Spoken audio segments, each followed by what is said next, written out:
Hello hi दगड़ियों, नमस्कार। मैं डीजे दीपक जोशी विश्व गौरैया दिवस के उपलक्ष्य में कुछ लिखावट लिखी है, आपको सुनाना चाहता हूँ। सुना है आज विश्व गौरैया दिवस है। हाँ, वही गौरैया जिसके साथ हम बचपन में खेला करते थे, जिसको देखकर घंटों उसे निहारते रहते थे। उनको देखकर ही चिड़िया बनने का मन किया करता था।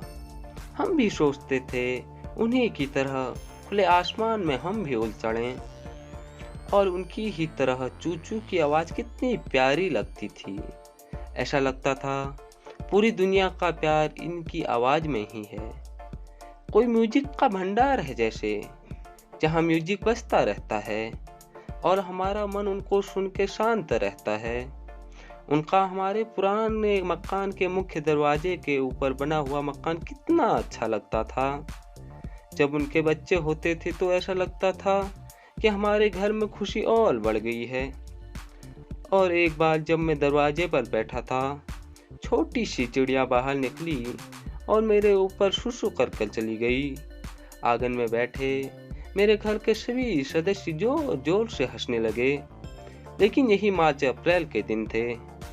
मैं तो दौड़ते हुए पानी के नल में जाकर सीधे नल सिर में रखकर नहाने लगा था। मुझे याद है मेरे घर वाले इस बात को लेकर एक हफ्ते तक हंसते रहते थे। काश अभी भी वही दिन होते, तो पैसों की चाहत नहीं खींच लाई होती हमें शहरों के इन बंद कमरों में, जहाँ गौरैया का प्यार तो बहुत दूर की बात, चींटी तक नहीं दिखाई देती। जहाँ सुबह से शाम तक दौड़ती भागती जिंदगी में कुछ भी पता नहीं चलता। खुशी और प्यार से भी अब चिढ़ जैसी होने लगी है। लेकिन थक हार कर आज मैं 3 साल बाद घर ही तो आया हूँ, छोड़कर उन रुद्रपुर और हल्द्वानी की सड़कों को, अपने पहाड़ ही तो आया हूँ। लेकिन अब यहाँ वह खुशी नहीं मिल पा रही है। जैसे पहाड़ों में लोगों के खाली होते घर हैं, उसी तरह उन चिड़ियाओं के घर भी तो अब खाली पड़े हैं। जब मैं घर पहुंचा तो उनके ही घर को देख रहा था। जब मैं उनके घर के करीब पहुंचा तो उनके अंदर तो चिड़िया नहीं छिपकली थी। मैं डर के मारे दरवाजे से नीचे छटक गया था। जहां पर चिड़ियों की माँ पहले बच्चों के लिए कीड़े या भोजन लाया करती थी, वह अब खाली पड़ा था।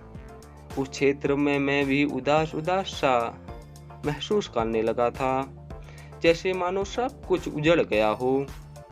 अब मेरे लिए रुकना तो बड़ा ही मुश्किल हो गया था। तो मैंने मम्मी से जाकर पूछ ही लिया कि मम्मी, इस बार गौरैया चिड़िया क्यों नहीं आई थी। मम्मी बोली, आई नहीं है बेटा इस बार। मैं बोला, क्यों नहीं आई है मम्मी? तो मम्मी बोली, उनकी संख्या कम हो गई है बेटा। यह उत्तर सुनते ही न जाने मेरे दिमाग में कितने प्रश्न उमड़ पड़े, लेकिन मैंने एक भी प्रश्न किया नहीं। अब यहाँ स्थिति वैसे ही थी जैसे एक प्रेमी घर आया हो, उसकी प्रेमिका उसे नजर नहीं आए। मैं उदास हो चुका हूँ। खेतों, जंगलों, गधेरों में गौरैया को ढूंढते रहता हूँ, लेकिन इस बार कहीं नजर नहीं आ रही है, कहीं भी मिल नहीं पा रही है।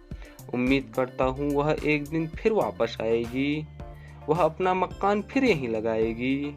लेकिन यह तो मेरी कल्पना ही मात्र है, क्योंकि बड़े पैमाने पर जंगलों में आग लगा देने से चिड़ियों को मार दिया गया है। तो दोस्तों, आज की लिखावट इतनी ही है, यह उम्मीद करते हुए कि यह चिड़िया इस पहाड़ में फिर वापस आएगी। वह कोई भी इस बार वनों में आग नहीं लगाएगा, जिससे वनों में रहने वाली चिड़िया, जीव जंतु जीवित रहें। इस विश्व गौरैया दिवस के उपलक्ष्य में आज की लिखावट इतनी ही। मैं डीजे दीपक जोशी आपका इस वीडियो को देखने के लिए बहुत बहुत शुक्रिया करता हूँ। बने रहिए हमारे यूट्यूब चैनल और हमारे फेसबुक पेज को भी लाइक कीजिए। आपका बहुत बहुत धन्यवाद।